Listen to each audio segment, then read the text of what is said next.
How to bag a 2000 to 2002 Chevrolet the down and dirty, quick and easy way. To do it this way, you're going to need a couple things. One, you're going to need a set of drop spindles. Two, you can't go anything taller. 235, 30, 22. That's literally as tall as you can go, because we're going to keep the inner fender wells on this truck. We're not cutting anything out from underneath the hood. We're doing this without control arms and all that. Literally, you need cups, bags, airline, and the right size set of tires and wheels. So that's how we're going to do it. It's really quick, easy, down and dirty, super simple. Let me show you guys what we got to start with. All right. So first off, we got to get this bolt out on top of the shock. You need to get the shock out of this thing. You got a bolt on top. I think it's 10 or 12 millimeter. And then you got two 10 millimeters on the bottom. Get it pulled out. 12. Oh, sorry. Be a 14 on top. All right, so we got our shock out. We got our sway bar link ends out. Make sure that you unhook your wheel speed sensor. I'm gonna take off a little bolt that's holding the rubber line for the brakes, just so it doesn't get stretched out too much. But now that we got all that out of the way, we need to separate the ball joint. On these NBS's, the upper ball joint to me is easier to separate. So pull out your quarter pin, undo your nut, but don't take it all the way off. Get it down to like the last few threads. Turn your wheel, and what you're gonna do is you're gonna hit on the spindle, the meat of the spindle where the ball joint goes in. You're gonna beat on it and it should pop. And once it pops, keep a jack under it, take the bolt out, let the jack down, stand to the side, and get this spring out. Once we get the spring out, we can put the cups and bags in. All right, get us a hammer. And then if this one don't work, we got this one. Boom. There she went. We'll reposition this jack. Reposition the jack under the control arm. Pull this castle nut off. Alright. So we're kind of home free. We're going to ease this jack down, get the spring out. Sometimes they need a little persuasion. Just be careful when you guys are doing this. Stay out of the way. These things store up a good bit of energy. Got to get it over that little hump. That's the hardest part right there, is getting this out. Putting a set of AirLift Dominator 2600s on the front of this thing. We got the infamous cups, swivel push to connect fittings. Put us some monster tape on here. People don't realize that these fittings are expensive. Depending on the setup, man, your damn fittings can cost as much as your setup costs. Be mindful of that. Get your airline, a little Schrader valve, put it on here. Spray some water on here. Make sure you don't have no leaks at the fitting before you decide to put everything together. And then you got a leak and you don't know where it's at. You got to pull your junk apart to find out that you got a leak right here at the bag. And now these fittings don't have to be smoking tight. All right. So in your upper cups, you got a piece of all thread. This goes through the hole for your shock, so it is offset. The all thread is offset just a little bit. In my experience, on 20s or 22s in an NBS, you run it to where your fitting is closer to your tire. So what I'm gonna do is above the frame where this comes up through the factory shock hole, I'm gonna drill a hole so our airline can just come straight up and then out. We want to come right in between here and drill us a hole so our airline can shoot up. It actually needs to be almost in this valley right here. Another thing is bag bolts. These bags don't come with bolts.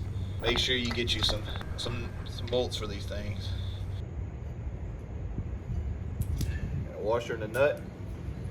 Take this whole assembly, slide it up where the spring and shock was. Front's back. This is not just a bolt-in application. There's some things you got to trim. That's one of the biggest problems with a lot of people's bag setups, is they don't pay attention and make sure that the bag is not rubbing on anything. If it's rubbing on or touching a flat surface when you lay it out, a smooth flat surface, that's not gonna hurt. But if you air up just a little bit and it's still touching that surface and the bag's sitting here doing this, even if it's a smooth surface, it's eventually gonna wear that rubber out. It's rubber. So just make sure you cycle your setup without air, with air, lay it out all the way up, all in between, and just make sure the bag's not touching something. If it's touching something, you either got to go smaller bag or cut it out. You can see it's all up in our bag. All right. So what I like to do is come up underneath here. You can see where it's connected to the frame. You really just need this corner out, but just take the whole thing out because it keeps it from laying too. So just get you either your death wheel. I'm gonna use my plasma. Just plasma this bad boy out on both sides and underneath right there. So I'm gonna get in here and mark some stuff up, get it cut out, and get this bag ready to be put in. All right, so you guys can see that I cut the bump stop bracket out of the way. I try to get it as flush to the frame as possible. As you can see, it's not touching the bag no more. Now, that is still touching right here. So we're gonna trim this back a little bit. This side, I don't like that clearance. I'm gonna come up and cut just a little bit more. I wanna cut it even with this metal right here. That way I know it's not going to rub that bag. But be careful. This is what's holding the strength at the top of this. So don't cut too much out of it. Don't cut this roll. There's a roll in this, and that's there for a reason. So I'm just gonna cut back just a little bit more. I'm not really worried about right here that much. It's back here, where it's close to the bag where I wanna cut out. Again, you gotta be careful though, because you got a big hole up there, so you don't wanna cut it way up here, because you're gonna cut all the strength out of it. Now right here, we're gonna cut just a little bit, because as you guys can see, the hole's real close to right here. We wanna keep all this meat in here, but we're just gonna trim this lip right in here, and then we still got all of the structure. It's pretty thin right here, but you have to trim out that much to make clearance for the bag. I don't like the whole truck being held up basically by this piece of metal. So what I'm gonna do is I'm gonna come back in here and put a plate in. We got our hole drilled. What I'm gonna use right now is I got a piece of 1/2-inch airline, and I split it down. What I'm gonna do is I'm gonna put it in that hole and then run that 3/8 in there. You can run grommets, you can run anything. This is Carport Customs. We're gonna use what we have laying around. So it doesn't move because it's a little low. We're gonna do and secure it like any real great mini trucker would, and we're gonna put a zip tie at the top and bottom. Run your airline through. Let's put our little slip protector on there. Get it out here where you can work on it. Run your airline through your cup and put your airline in your fitting. Make sure that when you're using these style fittings, make sure you got your ferrule in there. Some of them are double. These style fittings are just they're tapered just to one end. Some of them are tapered to both ends. If you have the ones that are tapered to one end, the taper goes inside the actual fitting. Make sure you stop cutting these things with cutters and just a single blade. Buy you one of these. It sets it in there perfect, and it cuts a perfect flat cut. You want that perfect flat cut, guys. If y'all don't want air leaks, trust me. Tighten this bad boy down. If you guys are buying 200 PSI fittings, especially the brass ones, be careful. The ferrules inside are kind of soft, and if you smoke this all the way down, more than likely you're going to crack the ferrule. These stainless fittings that I'm using right here are like 25,000 PSI fittings. They're the same ones they use in the plants on the hard line. so I can literally smoke it all the way down and it's not gonna mess up the ferrule in there. So, all right, once you got it like that, roll your bag cup over. Definitely take the center thread out to get these bolts in, because if not, and you got big ass hands and fingers like me, you're gonna sit there and fight with it. All right, let's tighten down our bag. One thing about this all thread is, like right now, it's literally hand tight. So sometimes when you're gonna pull out that top nut, the whole all thread is gonna come out. And sometimes, especially with this truck, since we're leaving the inner fenders, that's gonna suck. So you're only ever gonna use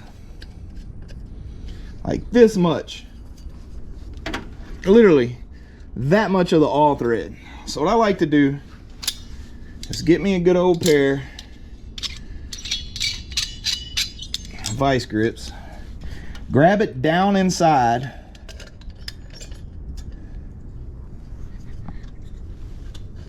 and give it a good twist. You're never gonna mess with those threads down there, so you can mess them up. Just grab your pair of vice grips, stick it down below the cup line, tighten it up. So I'm gonna go get my Schrader valve before I put this in here and get some soapy water, make sure it's tight. If you're using the Blue Monster and you get a good tight in there, I promise you that's not gonna be where it leaks. I can guarantee you that's not where your leak's gonna be. So we got us some air, just hooked up the airline. Get you your favorite soap and water, spray her down in there, saturate her real good. No bubbles. That Monster tape is some good shit. That Monster tape is some good stuff. Kid friendly here.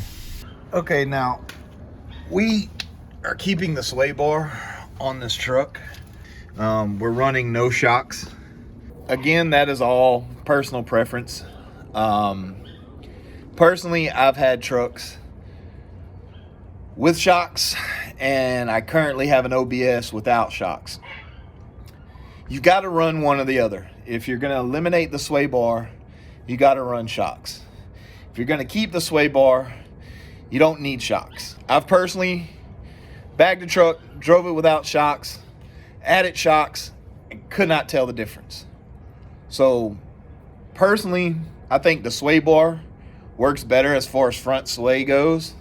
So I prefer to use no shocks and sway bar. Now, one thing is, if you're doing one side and you are checking for bag clearance, don't hook your sway bar up, because the sway bar is going to limit you from how high this tire can go because it's tied to the other side. Now, once you have them both tied together and this on the ground and you let the air out, it's going to let it come up. Now, don't be scared. It is going to bend your sway bar links slightly when it lays all the way out.